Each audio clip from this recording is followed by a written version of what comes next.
আমি হেরে গেছি পৃথিবীর কাছে। বিদায়।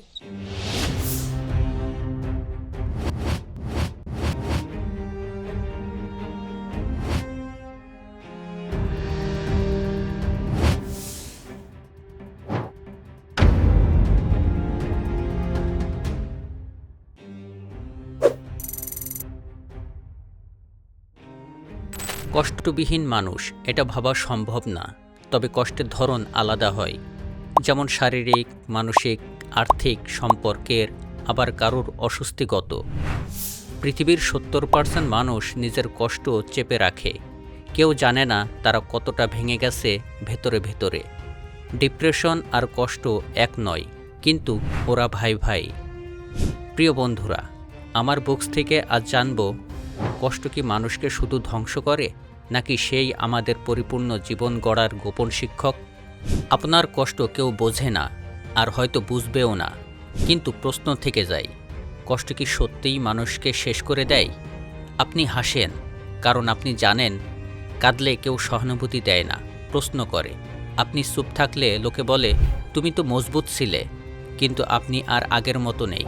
তবে আপনার কষ্ট একদিন হয়ে উঠবে আপনার সবচেয়ে বড় অস্ত্র। জানেন বিজ্ঞান কি বলছে? কষ্ট যখন জমতে থাকে তখন তা মস্তিষ্কের গঠনই বদলে ফেলে। তখন আপনি ভুলে যান হাসতে, ভুলে যান আপনি মানুষ। সেই মুহূর্তে মস্তিষ্কের ইন্টেরিয়র সিঙ্গুলেট কর্টেক্স আর ইনসুলা অঞ্চলে আগুন লেগে যায়। ঠিক যেমন হয় যখন শরীরের কোথাও গুরুতর আঘাত লাগে। অর্থাৎ হৃদয় ভাঙা শুধু একটা কাব্যিক বাক্য নয়, এটা একেবারে সত্যিকারের শারীরিক যন্ত্রণা। এমআরআই স্ক্যানেও দেখা গেছে যখন কারো হৃদয় ভাঙে তখন তার মস্তিষ্কের প্রতিক্রিয়া প্রায় একই রকম হয়, যেমনটা হতো যদি শরীরে আগুন ধরে যেত।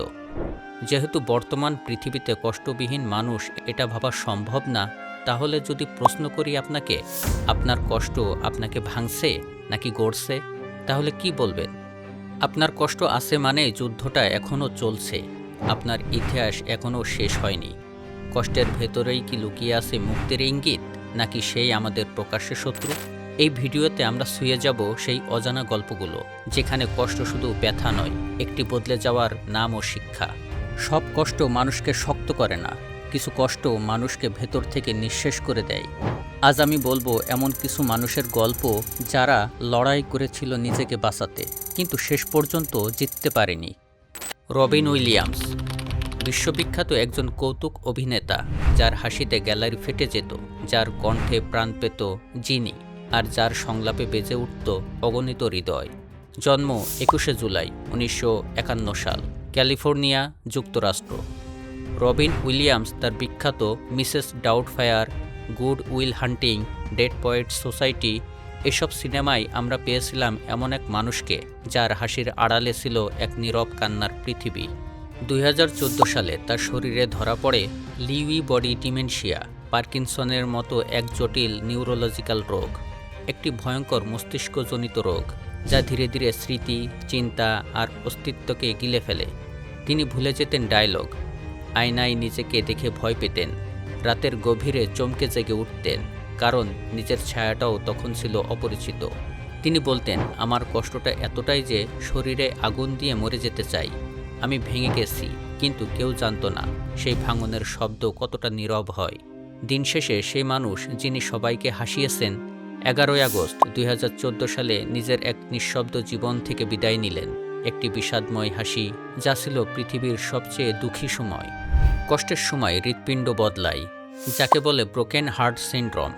এটা সত্যি, বেশি মানসিক যন্ত্রণা হৃৎপিণ্ডের কাজকে সাময়িকভাবে পঙ্গু করে দেয়।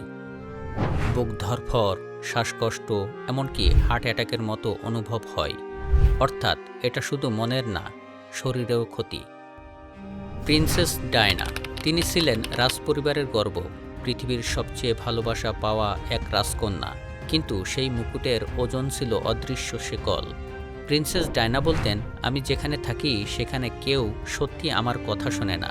সে কষ্ট পেত স্বামীর অবহেলা, মিডিয়ার সর্বক্ষণ নজরদারি, একাকিত্ব আর ভালোবাসাহীনতা। রাজপরিবারের শীতল প্রোটোকল তাকে নিঃস্ব করে দিয়েছিল ধীরে ধীরে। ভালোবাসার মানুষ খুঁজেছিলেন, কিন্তু পেয়েছিলেন বিতর্ক, নিয়ম আর কাঁটাতারের মতো সম্পর্ক। তার চোখে ছিল হাসি, কিন্তু ভেতরে ছিল কান্নার সমুদ্র। সেও খুঁজে পাননি কষ্টবিহীন জীবন, চেয়েছিলেন সুখ ও ভালোবাসা। কিন্তু 31শে আগস্ট 1997 সাল প্যারিসের এক টানেলে দ্রুতগতির একটি গাড়ি থামিয়ে দেয় এক জীবনের দীর্ঘ যন্ত্রণা। সেই দুর্ঘটনা হঠাৎ নয়, তা ছিল বছরের পর বছর জমে থাকা অদৃশ্য কান্নার বিস্ফোরণ। ডায়নার মৃত্যু আমাদের মনে করিয়ে দেয়, কখনো কখনো রাজপ্রাসাদই হয়ে ওঠে সবচেয়ে বড় নিঃসঙ্গ কারাগার। দীর্ঘ সময় ধরে কষ্ট, মানসিক আঘাত, একাকিত্ব, শোক থাকলে মস্তিষ্কের হিপোক্যাম্পাস সংকুচিত হয়। এতে সিদ্ধান্ত গ্রহণে দুর্বল হয়, নিজের মূল্যবোধ হারাতে শুরু করে। তাতে সে একাকিত্ব খোঁজে, কারণ সে ক্লান্ত। তখন মানুষের প্রশ্ন, উপদেশ, দোষ, অভিনয়, এই সব কিছু থেকে নিজেকে বাঁচাতে সবার থেকে নিজেকে সরিয়ে নেয়। সিলভিয়া প্লাথ, তিনি ছিলেন এমন এক কবি, উপন্যাসিক, যিনি শব্দ দিয়ে জ্বালাতে পারতেন আগুন, আর সেই আগুনেই একদিন নিজেই পুড়ে গেলেন চুপচাপ। তার কবিতা ছিল জীবনের আর্তনাদ, কিন্তু সেই আর্তনাদ শোনার মতো কেউ ছিল না পাশে। স্বামীর প্রতারণা, সন্তানদের নিয়ে একাকী জীবন আর সমাজের পীড়াদায়ক চাহনি তাকে ভিতর থেকে ভেঙে দেয় প্রতিদিন। একসময় তিনি বুঝে গেলেন, শব্দ লিখেও যদি কেউ না পড়ে, তাহলে তা জ্বলে ওঠে নিজেই। 11ই ফেব্রুয়ারি 1963 সালে লন্ডন এক নির্জন সকালে তার ছোট্ট একটি ফ্ল্যাটে গ্যাস ওভেনের আগুনে নিজের মাথা রেখে শরীরে আগুন লাগিয়ে শেষ করে দেন নিজেকে। সিলভিয়া নিজের গল্পের শেষ লাইন লিখে চলে গেলেন। তার শেষ কবিতা এক চিৎকার, যা কাগজে থেকে যায়, কিন্তু পাঠকের চোখে জল আনতে পারে না। সিলভিয়া প্লাথ ছিলেন সেই কণ্ঠস্বর যা পৃথিবী শুনতে প্রস্তুত ছিল না। মানুষ কষ্ট পেলে সে কেন সুইসাইড করে, কেন সে নিশ্চুপ থাকে জানেন? কারণ সে বাঁচতে চায়, কিন্তু কষ্ট নিয়ে না। আত্মহত্যা মানে মৃত্যু চাওয়া নয়, এটা আসলে ব্যথার অবসান চাওয়া। যখন মানুষ ভাবে তার ব্যথা বুঝবে না কেউ, তখন সে ভাবে এই পৃথিবীটা তার জন্য না। কষ্ট যখন আশা কেড়ে নেয়, তখন জীবন অর্থহীন মনে হয়। ক্যালিব ব্রাউডার, নিউ ইয়র্ক শহরের 1993 সালে 25শে মে জন্ম নেয়া ক্যালিব ব্রাউডার, তিনি ছিলেন 16 বছরের এক কিশোর। নিউ ইয়র্কের রাস্তায় হাঁটছিলেন, কিন্তু হঠাৎ তাকে ব্যাগ চুরি করার অভিযোগে গ্রেপ্তার করা হয়। কোনো প্রমাণ নেই, তবুও তাকে 3 বছরের জন্য পাঠানো হয় জেলে। এর মধ্যে 2 বছর কাটে একাকী ছেলে, কোনো আলো নেই, সঙ্গ নেই, বিচারও নেই। প্রতিদিন সে ভেঙে গিয়েছিল একটু একটু করে। তার চোখে থাকতো ভয়, কানে বাজতো অদৃশ্য কণ্ঠ। জেল থেকে বেরিয়ে এলেও সে আর আগের মতো ছিল না। তিনি বলেছিলেন, তারা আমাকে মারেনি, কিন্তু আমি ভেতরে ভেতরে শেষ হয়ে গেছি। সময়ের ভুল বিচার, কারাগারে একাকিত্ব, নির্যাতন ও মানসিক বিপর্যয় তাকে শেষ করে দিয়েছে নিমিষেই। যা 6 জুন 2015 সালে তার ঘরের ছাদে ঝুলন্ত দেহ খুঁজে পাওয়া যায়। সেই কিশোর, যার সবচেয়ে বড় অপরাধ ছিল নিষ্পাপ হওয়া। ক্যালিব ব্রাউডার আজ নেই, কিন্তু তার কষ্ট আমাদের প্রশ্ন করে, এই সমাজে সত্যর মূল্য কি একজন মানুষের জীবন? মানুষ কষ্ট পেলে কেন হিংস্র বা প্রতিবাদী হয়ে ওঠে? তার কারণ ভেতরের একটা বড় চাপ উগ্রতা সৃষ্টি করে। ভেতরে জমে থাকা কষ্টগুলো রাগের রূপ নিয়ে আত্মপ্রকাশ করে। কেউ যদি তাকে আর একটু আঘাত করে, সে আর সহ্য করতে পারে না। তখন সে নিজেকে রক্ষা করতে গিয়ে হয়ে পড়ে রুক্ষ, প্রতিবাদী, এমনকি হিংস্র। Kevin Carter. কেভিন কার্টারের জন্ম 13ই সেপ্টেম্বর 1960 সালে। তিনি ছিলেন একজন ক্যামেরাম্যান। তার একটা ছবি বিশ্বকে কাঁপিয়ে দিয়েছিল, কিন্তু ক্যামেরার পেছনে দাঁড়ানো মানুষটা নিজের বিবেকের সামনে হেরে গিয়েছিল। এক না খাওয়া আফ্রিকান শিশু মাটিতে বসে কাঁপছে, পেছনে অপেক্ষা করছে শকুন। ছবিটি তোলেন কেভিন কার্টার, আর তার জন্য তিনি পান পুলিৎজার পুরস্কার। এরপর বছরের পর বছর মানসিক যন্ত্রণায় ভুগলেন তিনি। তার মনে বারবার প্রশ্ন হতে লাগে, আমি ছবিটা তুললাম, কিন্তু বাচ্চাটাকে বাঁচালাম না। কিন্তু সেই মুহূর্তটা, সেটা তার ভেতরকে ভেঙে দেয়। এই প্রশ্ন তাকে ঘিরে রাখত দিনরাত। বিশ্ব তাকে বাহবা দিলেও তার ভেতরের কণ্ঠ বলেছিল, তুমি কিছুই করনি। তার নিজের কষ্ট, অপরাধবোধ, সমাজের কুদৃষ্টি ও একাকিত্ববোধ তাকে বাঁচতে দেয়নি। 27শে জুলাই 1994 সালে দক্ষিণ আফ্রিকার এক পার্কে কারের ভেতরে বসে তিনি গাড়ির ধোঁয়ায় নিজের শ্বাস বন্ধ করে দেন, কষ্ট থেকে বাঁচতে। তার শেষ চিঠিতে লিখেছিলেন, সেই জীবন্ত স্মৃতিগুলো আমাকে তাড়া করে। আমি আর এগোতে পারছি না। একটি ছবি শুধু ইতিহাস তৈরি করেনি, তা কেড়ে নিয়েছিল এক শিল্পীর হৃদয়ও। পরীক্ষা করে দেখা যায় পুরুষরা কষ্ট লুকিয়ে রাখে বেশি। সমাজ বলে ছেলেরা কাঁদে না, ফলে 78% পুরুষ কষ্ট মুখে আনে না, যার কারণে তারা বেশি ডিপ্রেশনে ভোগে। কিন্তু কেউ জানে না একাকিত্বের মৃত্যু ঝুঁকি বাড়ে 26% পর্যন্ত। এমনকি সিগারেট খাওয়ার চেয়েও বেশি ক্ষতিকর দীর্ঘদিনের একাকিত্ব। কিন্তু সব গল্প এমন না, সব কষ্ট মানুষকে শেষ করে দেয় না। কিছু কষ্ট মানুষকে নতুন করে তৈরি করে। একই পৃথিবী, একই কষ্ট, একই অন্ধকার, তবুও কিছু মানুষ হার মানেনি। তারা ভেঙেছিল কিন্তু শেষ হয়ে যায়নি, কারণ তারা জানতো কষ্ট চিরস্থায়ী না। এবার বলবো কিভাবে কিছু মানুষ নিজের সবচেয়ে অন্ধকার সময় থেকে উঠে এসে নিজেকে প্রমাণ করেছেন পৃথিবীর একজন হিসাবে। জে.কে. রাউলিং। অন্ধকার থেকে জাদুর জগতে যাত্রা।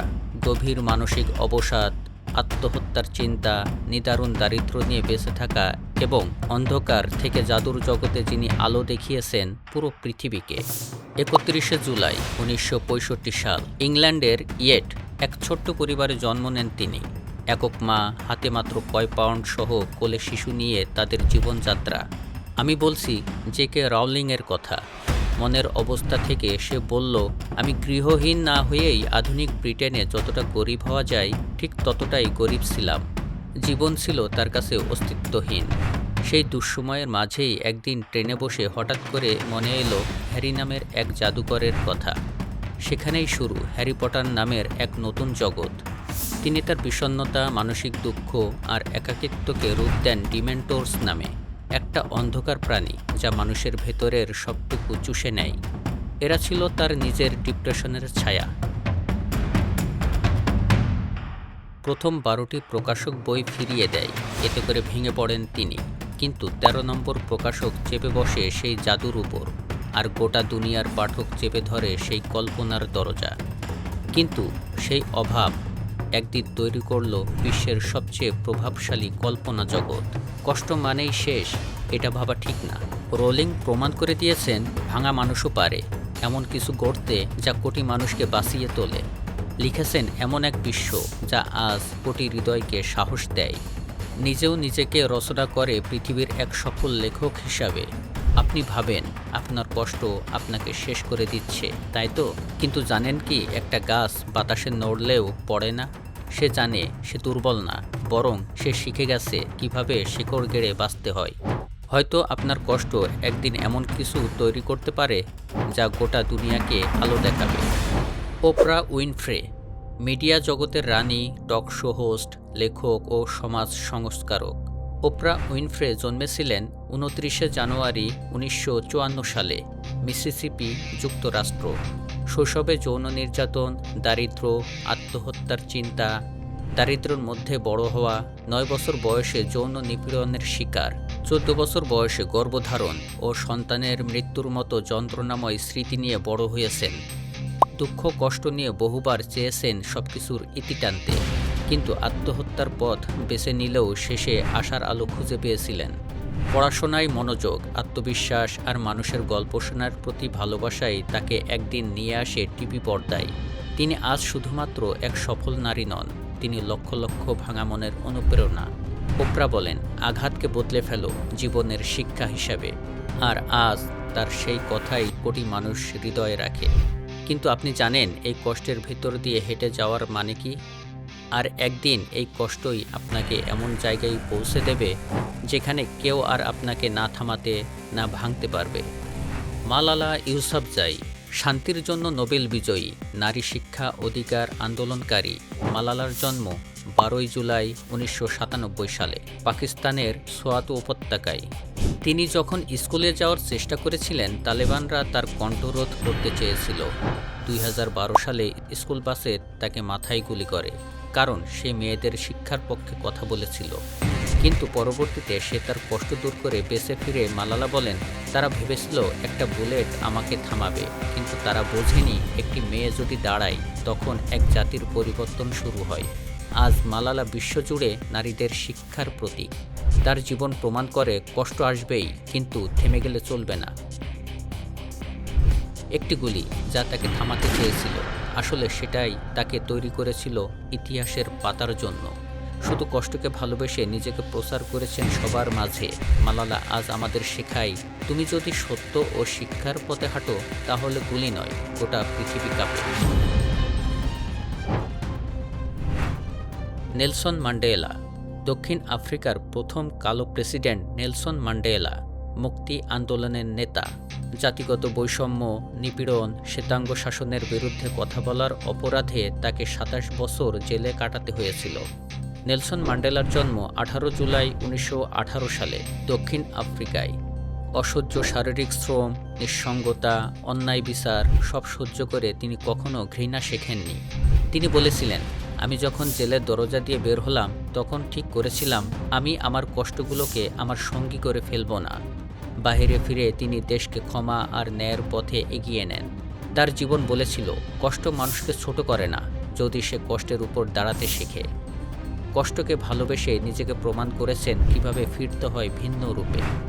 কষ্ট আমাদের কে বন্ধু কে শত্রু তা বুঝিয়ে দেয়, এটা বাস্তবতা। কষ্ট আমাদের ফিল্টার করে দেয়। তাই কষ্ট কখনো আপনাকে দুর্বল করে না, বরং পরিষ্কার করে দেয় কে নিজের। নিক বুজিসিস।